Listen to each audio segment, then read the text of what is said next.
বর্জনীয় এক নাম্বার, বিলম্বে ইফতার করবেন না কখনো। এক নাম্বার, দেরি করে ইফতার করা নিষিদ্ধ। ইহুদিরা দেরি করে ইফতার করে। লা ইয়াজালুন নাসু আলা খাইরিন মা আজ্জালুল ফিতরা।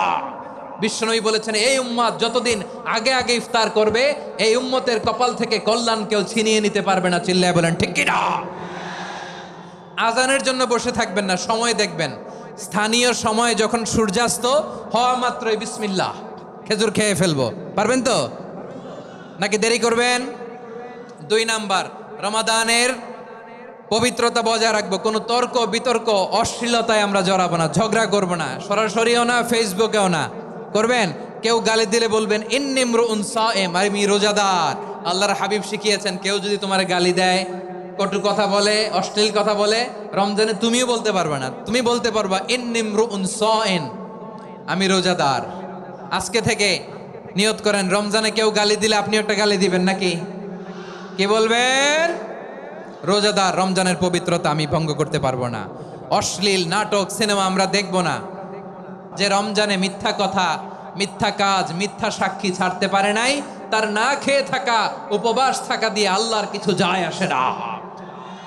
এজন্য মিথ্যার সাথে আমাদের কোনো সম্পর্ক আছে? মিথ্যা বলবো না। 4 নাম্বার, অপচয় করব না। ইন্নাল মুবাযযিরিনা কানু ইখওয়ানাশ শায়াতিন ওয়া কানা শাইতানু লিরাব্বিহি কাফুরা। অপচয়কারী শয়তানের ভাই। আচ্ছা, যে শয়তানের ভাই ও নিজেও আরেকটা কি? শয়তান। যে শয়তানের ভাই ও নিজেও আরেকটা কি?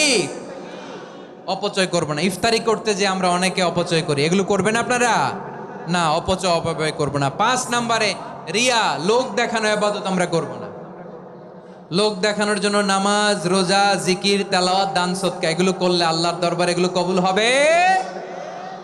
বিশ্বনবী বলেন, দাজ্জালের ফিতনার চেয়ে একটা বড় ফিতনার ভয় আমি করি। সেটা কি? আর রিয়া, শো অফ মেন্টালিটি, লোক দেখানো মানসিকতা। এটা থেকে আমরা বিরত থাকবো ইনশাআল্লাহ। 6 নাম্বার, অনেক গুরুত্বপূর্ণ। ব্যবসায়ী ভাইয়েরা, ব্যবসা করেন কারা কারা? হাত তুলে দেখান তো আমারে। মাশাআল্লাহ, হাত নামান। ব্যবসায়ী ভাইয়েরা, অনেক অসাধু ব্যবসায়ী আছে, রমজান আসলে নিত্য প্রয়োজনীয় পণ্যের মূল্য বৃদ্ধি করে দেয়। এরকম আছে না নাই? এগুলো করবেন না। মজুদদারি করবেন না। পণ্যের কৃত্রিম সংকট বাজারে করবেন না। আপনি লাখ টাকা কামায়া ভাবছেন যে রোজাদারদের কষ্ট দিয়ে ধনী হবেন। এমন রোগ আল্লাহ আপনারে দিবে, কোটি টাকা দিয়েও আপনি হাসপাতালের বিল পরিশোধ করার ক্ষমতা আপনার হবে না।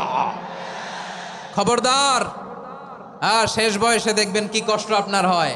আপনি রোজাদারদের কষ্ট দিচ্ছেন, আল্লাহ আপনার সুখে রাখবে?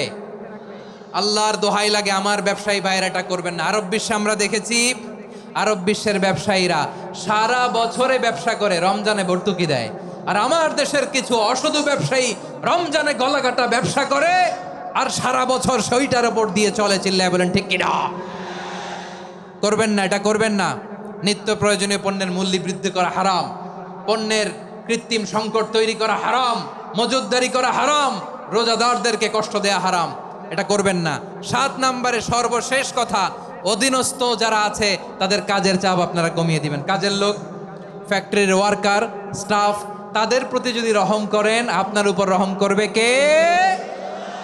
আমার প্রিয় ভাইয়েরা, এই আসন্ন রমাদান এটা এমন এক বরকতের মাস, যে মাসে আমরা নিজেদের নাফসের উপর নিয়ন্ত্রণ প্রতিষ্ঠা করি। সারা বছর নাফস আমাদেরকে নিয়ন্ত্রণ করে, আর রমাদানে আমরা নাফসকে নিয়ন্ত্রণ করি। কথা বুঝতেছেন? সারা বছর নাফস আমাদেরকে নিয়ন্ত্রণ করে।